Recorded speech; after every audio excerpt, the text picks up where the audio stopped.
Marketing masa kini, 10 digital marketing yang bisa kamu pakai. Setelah bertahun-tahun kita berkutat dan bekerja pakai internet, kita bisa lihat pertumbuhan besar pemasaran digital. 20 tahun lalu kamu bakal dianggap bodoh kalau kamu berani investasi di pemasaran digital. Tapi sekarang justru kamu itu bodoh kalau nggak berinvestasi ke pemasaran digital.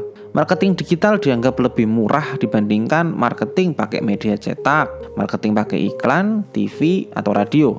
Promosi di marketing digital ini atau digital marketing itu bisa disiapkan, dijalankan, dan dipantau lebih mudah. Hasilnya juga bisa dilacak dan diukur dengan cara yang nggak bisa dilakukan di pemasaran-pemasaran fisik. Singkatnya saat ini kita ini ada di era digital.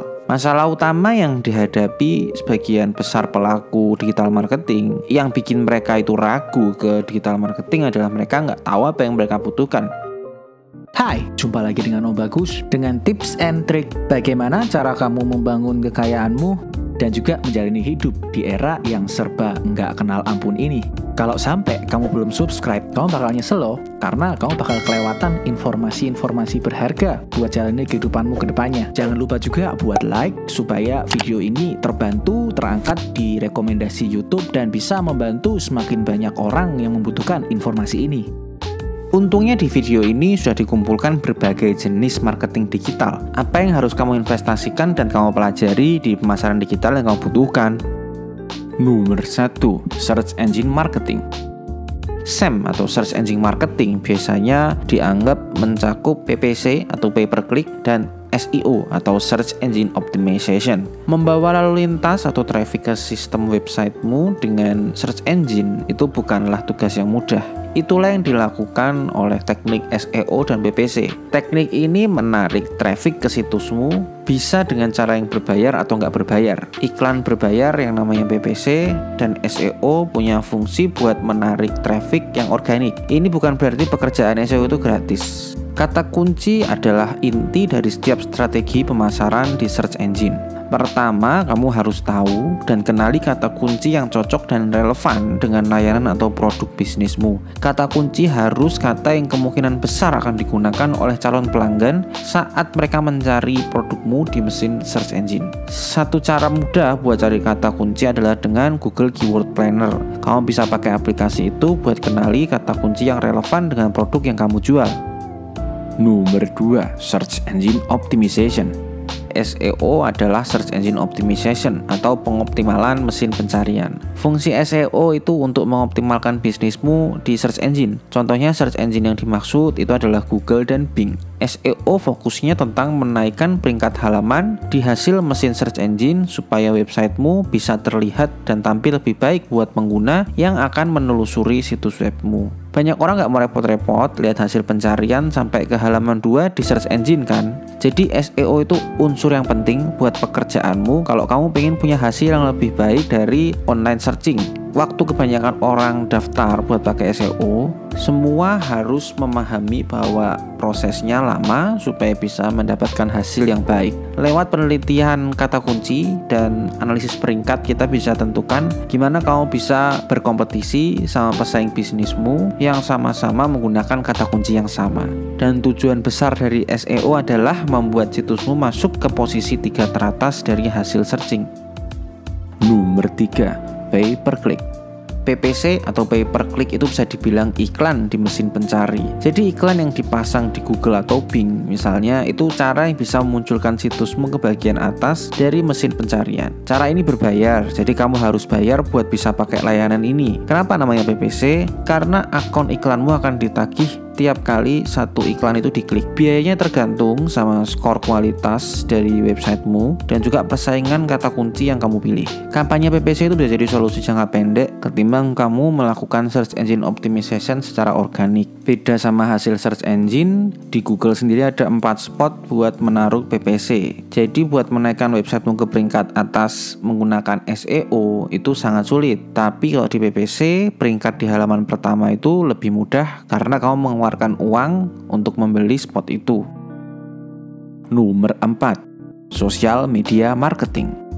Sosial media marketing adalah proses marketing yang dipakai menggunakan media sosial. Contoh platform media sosial yang dipakai itu tentu aja bisa Facebook, Twitter, dan masih banyak lagi. Tiap bisnis online juga perlu investasi di sosial media marketing supaya bisa menambah followers mereka, dan tergantung dari bisnismu, ada jaringan di luar sana yang cocok denganmu. Semua jenis bisnis itu biasanya bisa berkembang baik di Facebook. Tapi kalau spesialisasimu di bidang bisnis to bisnis, LinkedIn itu tempat yang lebih cocok buat kamu. Kalau kamu ada di bidang bisnis yang visual, Instagram jadi platform yang ideal. Kita bisa aja terus sebutin media sosial lainnya, tapi kamu pasti udah paham maksud dari pembicaraan tadi. Sekarang kamu harus eksis di media sosial kalau kamu belum ada di sana. Tapi gimana sih cara memasarkan dirimu atau bisnismu ke media sosial? Kamu bisa menggunakan kampanye, jadi tujuannya adalah supaya followersmu di media sosial itu bisa bertambah. Yang menarik lagi, situs media sosial seperti Facebook itu mengumpulkan data tentang kesukaan dan minatmu. Jadi mereka bisa melihat faktor-faktor pribadi juga seperti usia, lokasi, dan semua informasi ini bisa menghasilkan iklan yang sangat tertarget yang bisa digunakan untuk promosi produk, layanan, dan juga mengarahkan orang untuk melihat kontenmu. Nomor 5, konten marketing. Gaya marketing yang ini sedikit beda sama yang udah kita bahas sebelumnya. Model marketing ini bukan memasarkan produk ke layanan pelanggan secara langsung, tapi dilakukan dengan membuat konten yang berharga dan bisa meningkatkan pengalaman dari pelanggan. Beberapa merek terbesar di dunia ini secara aktif memposting blog, gambar, informasi, video yang ada kaitannya sama bisnis mereka. Konten ini biasanya menghibur dan informatif. Jadi mereka menjadikan bisnismu itu sebuah merek atau brand, dan pada dasarnya konten inilah yang membuat pelanggan lebih menyukaimu. Ini seperti kamu mempromosikan brandmu tanpa kamu harus menjual apapun di balik postinganmu. Konten itu dibuat buat memberikan informasi yang memperkaya pengetahuan pelanggan dan menarik. Jadi intinya lewat postingan blog, video, gambar, kamu bisa membangun basis konsumen yang setia. Mereka datang untuk melihat konten yang punya tujuan tertentu. Entah itu konten informatif tentang bisnis atau pengetahuan yang bisa kamu bagikan ke pelangganmu. Mereka bakal menghargai setiap usaha di balik pembuatan konten yang kamu posting. Marketing jenis ini juga harus mendengarkan kebutuhan pelanggan dan menghasilkan apa yang mereka inginkan. Kalau kontenmu itu cukup layak buat di-share, itu bisa membantu kamu mendapatkan traffic dan dapat kesempatan bisnis yang potensial. Nomor 6, email marketing. Bentuk marketing lainnya adalah email marketing. Ya, kamu bisa tebak dari namanya, marketing ini melibatkan email. Ini adalah bentuk marketing yang dilakukan langsung dengan mengirimkan informasi penawaran ke orang lain melalui email. Email bakal langsung masuk ke inbox dari list pelanggan potensial yang akan kamu buat. Biasanya lewat email marketing ini bakal sangat banyak email yang akan dikirim. Tapi triknya supaya email yang dikirim itu dibaca oleh calon pelanggan, email yang kamu buat itu harus menarik perhatian. Karena kalau tidak menarik perhatian, emailmu akan hilang. Email marketing yang bagus buat menjangkau pelanggan itu harus interaktif dan menarik mereka untuk melakukan pembelian. Kamu bisa dengan melakukan misalnya mengirim buletin rutin ke mereka. Hati-hati, kalau kamu mengirim email yang tidak diharapkan oleh penerima email, emailmu bisa masuk ke kotak spam. Jadi pastikan daftar list penerima email yang kamu dapatkan itu adalah daftar yang kamu kumpulkan sendiri, bukan beli dari pihak ketiga. Daftar yang kamu punya harus pelangganmu yang sudah memilih untuk menerima email darimu. Email ini bisa mendatangkan traffic ke situsmu atau bahkan membantumu menjual beberapa produk, misalkan dengan kode diskon unik. Nomor 7, influencer atau affiliate marketing. Baik influencer atau affiliate marketing sama-sama menggunakan metode yang mengambil manfaat dari orang yang punya posisi atau yang biasanya mereka itu disebut sebagai influencer media sosial. Metode ini bisa membantu pemasaran produk atau layananmu ke audiens yang merupakan followers mereka. Metode marketing ini jadi makin populer beberapa tahun, terutama di situs-situs seperti Instagram dan YouTube. Di sana perusahaan minta bantuan dari para influencer terkenal buat promosi produk atau layanan mereka yang ada hubungan dengan influencer itu sendiri. Kebanyakan dari metode ini akan sangat tergantung dari bagaimana kamu bisa menemukan influencer yang punya pengaruh yang pas sesuai dengan bisnis yang kamu miliki. Nomor 8, viral marketing. Tahukah kamu ada video viral yang kamu lihat online? Nah, beberapa perusahaan itu ada yang pakai metode itu sebagai metode pemasaran yang cerdas loh. Entah itu mereka bekerja sama pembuat konten viral yang sudah populer, atau influencer sosial media yang populer, atau dengan buat promosi sendiri. Di viral marketing biasanya orang akan buat video yang layak untuk di-share. Misalnya videonya itu lucu, sesuai tren, topiknya viral. Video atau gambar viral itu bisa mempromosikan suatu produk atau layanan dengan nggak langsung. Jadi konten viral ini diharapkan bisa dibagikan ke sosial media oleh para penontonnya.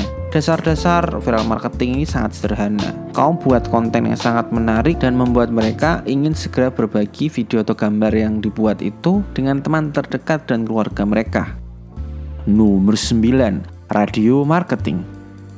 Dulunya radio itu ya berbasis gelombang radio ya. Tapi karena sekarang semua berbasis digital, artinya iklan yang dilakukan di radio sekarang ini juga masuk ke ranah digital marketing. Iklan radio itu cara yang bagus buat dicoba, membuat orang jadi tahu adanya bisnis atau brandmu. Dan cara ini sangat mudah karena adanya iklan digital. Sekarang kamu bisa pakai iklan radio yang tertarget buat lokasi-lokasi yang berbeda. Jadi kamu bisa pilih target konsumen lokalmu sehingga iklan radiomu itu bisa didengar oleh orang-orang yang tepat. Ada juga pilihan buat iklan lewat Spotify, terutama untuk pemakai Spotify yang tidak premium.